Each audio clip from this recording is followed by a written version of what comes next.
Namaste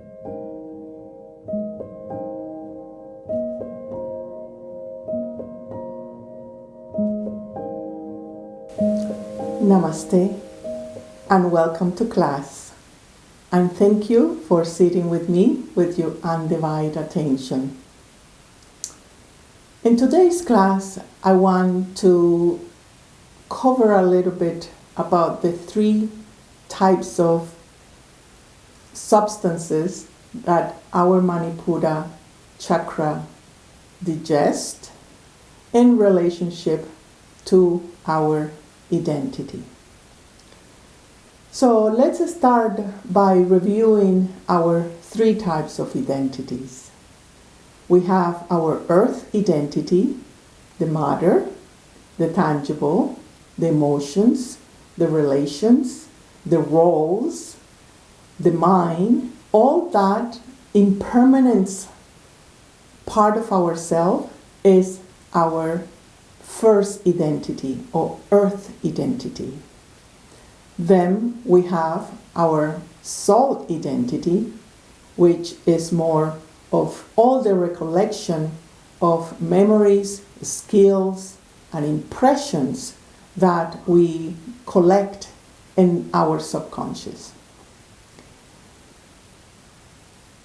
The third identity is related to the spirit, to the truth, to the freedom, to the light, and to the connection that we offer ourselves to the cosmos, to the order of things. We have studied that in another video, and I will put the link below, so if you want to review more in depth the 3 types of identity. All these 3 identities are based in different intensities of light. The earth identity is very dimmer, is bound to the density of matter, and it has no light by itself, like the earth doesn't have an emanation of light of herself. It needs the sun to bring life. The second identity, the soul identity, all these recollections, all this subconscious material, all these impressions, all these acquired tendencies that you have collected in your soul journey are kind of in a dimmer room where you can see, but you can imagine that they are maybe other things. Like when I was a child, it was a palm tree reflected into my closet, and I was convinced that it was an entity or something, an angel that is going to visit me. So with that kind of dimmer light, we are not sure what is it that our subconscious is, and we have hard time to link that information to the subconscious mind. The only part of our structure of being that has the light is in the spirit bodies, in the 4 bodies of the spirit bodies. Your body of truth, your body of freedom, your body of light, and your body of fusion. In each of these different densities, different sectors of our structure, there is a different kind of light, a different kind of sound, a different kind of vibration. And they're all enhance each other, and they all interrelate to each other to form what we call your universe, your autonomous being, form of all these different grades of information. Now, these different types of information, these different types of identity have a tremendous power, a tremendous push of life force. And this life force and the current of these three identities are sealed in our nervous system. The nervous system is able to put it in action or to go into dormancy. When we talk about these actions, the things that we receive from the light, the inspirations, and that we make any action, conscious, subconscious, or in full splendor, they are all recorded in all the bodies, in all the 12 bodies of the structure of being. So, if you can imagine your journey of soul through eons and eons of different timelines, have acquired a lot of impressions coming from the senses, from the experiences, some pleasant, some unpleasant. But these tendencies need to be digested, and it goes in cycle in the Manipura chakra. It's actually in all the chakras, but the Manipura chakra is the transmutator of all the impressions. It always is giving you the opportunity to see what is in the subconscious, to bring it into conscious, to whatever you have not owned, understood, or just avoid. They come again and say, can you visit me again? Can you look at me? Can you learn completely the lesson? So this action actually is called karma. Karma is, the word is just action. It doesn't have any good or bad. For the universe, it's just energy. It's just information. But how it runs through our system and how it brings full conscious to the full earth bodies is our privilege as humans. Now there is another type, the second type of information that the Manipura chakra is always digesting, is all the actions that you are actually doing. So there is the memories, the tendencies that you bring into your birth, to your parents, your ancestors. You even earn your level of education, the type of intelligence. All that is very much based in those dormant or acquired tendencies that they are in the subconscious. But in the conscious, you are still eating impressions. You're still acquiring more and more information. The information is totally digested when you are conscious of your actions. Number two, when you are responding immediately to that voice within you that say, do this, think that, act on this, know this, the part of you that informs you. When we are responding, we are digesting the information. When we are not responding, it goes into your subconscious. Now, the senses have many layers, from the gross to the more subtle, and they are picking up absolutely everything that is happening in your environment, in your mind, in your emotions, in the collective. All that's the senses. Your eyes, your ears, your nose, your taste is emotion. And you reaffirm that information by doing an action. Once you do that action, you are digesting that in the Manipura chakra, and it's in the only place that you have the option to change any action or any karma. It's like if you are in a highway and the highway is predestinate accordingly to your acquired tendencies,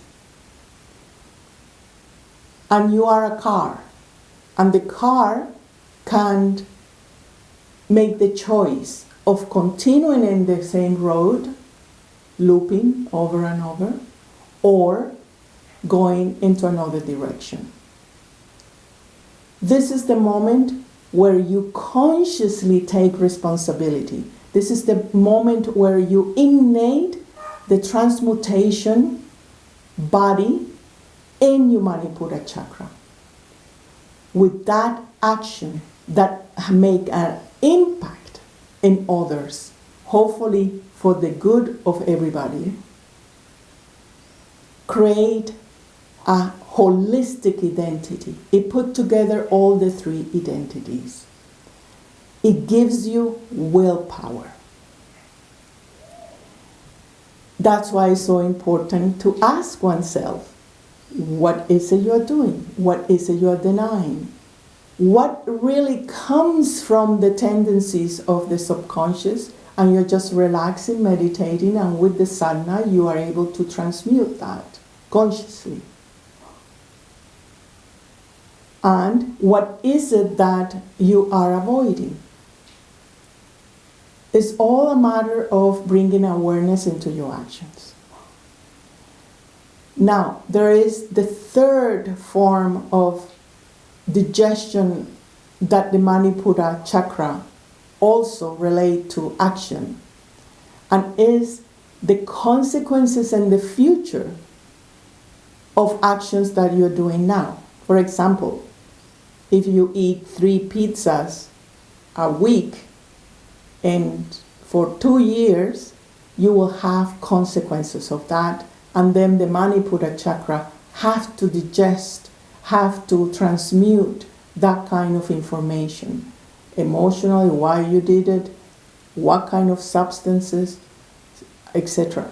So all the organs of transmutation in the body, the stomach, the elimination in the kidneys, the liver, all those are part of the Manipura chakra. And when you keep them in constant responsibility of any action that you do consciously, you create a very solid identity. Identity that it has, number one, no values about this is good, this is bad. I am doing this good, I am doing this bad. Not at all. You are just simply enjoying the action as the experiment that you are choosing to enhance your attributes, your skills, your memories. Number two is an action that is responsible. It means that considers not only your own response of your inner voice, but it also considers others. It looks for the others' well-being. It's an identity that is considerate, compassionate. You are not only my will, my opinion, and the opinion of others over there. No, it's inclusive. It's an identity that is inclusive. That is a healthy Manipura.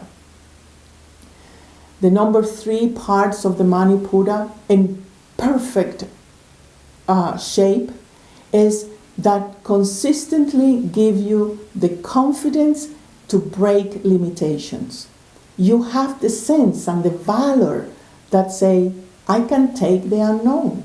I can make anything in the unknown. I have the confidence and support of my creativity, of my alchemy, and I have the confidence and valor to go through. This reflects as an act of generosity, of you giving yourself permission to have transcended your limitations. That's where the part that says in the books is Manipura is generosity or greed. It can either go outwardly movement or inwardly movement. Everything me, everything for me, everything in me, everything about me. Or generosity, all I give in the well-being for others, that include myself, that the will of others are not against my will, that I am including others in my identity, as my identity. I have clarity that what is me, what is the other, and what we are together. So see the movement. Inwardly is congestion, is stagnation, is stubbornness, is opinions, is greed.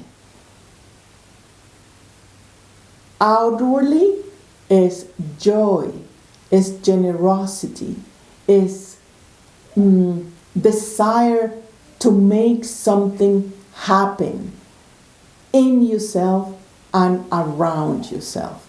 It's a beautiful flow of life that the Manipura chakra do.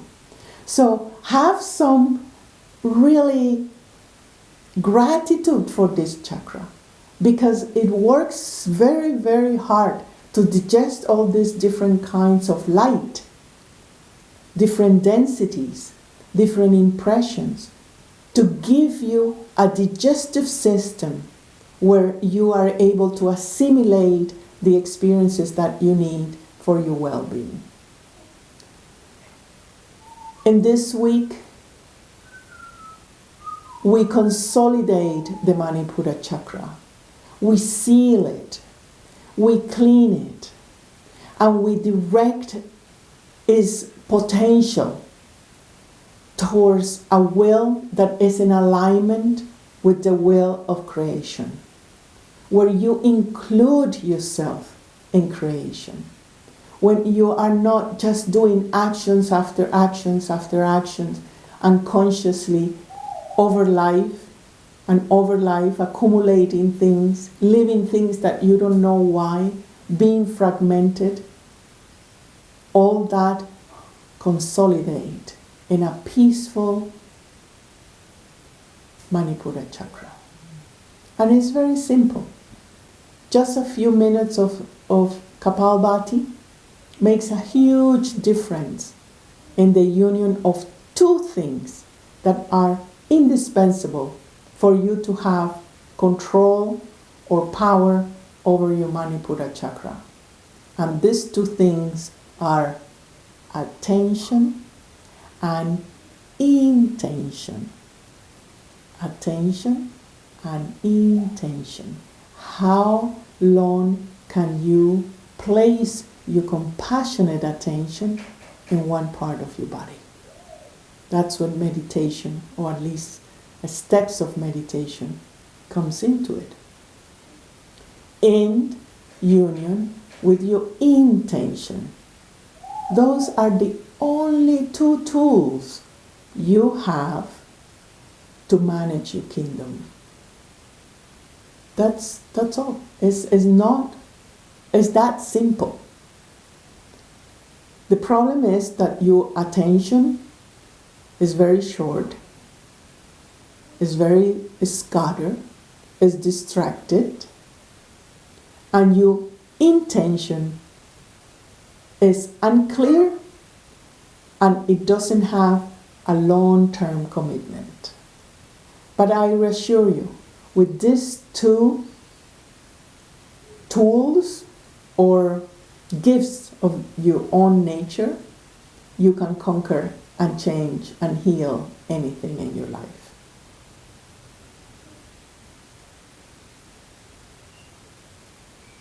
I will add to this lesson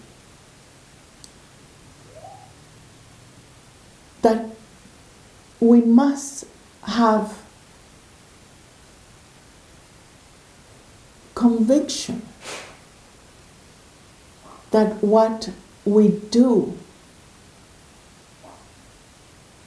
that any energy that we utilize, any light that we utilize, is neither good or bad. Because with that guilt trip, you cannot activate your compassion and your intention and your attention. Thank you so much for sitting with me, and thank you again for the journey that you have offered me and all our community, and be part of the meditation and detachment program. I'll see you in our next step in our practice and meditation. Namaste.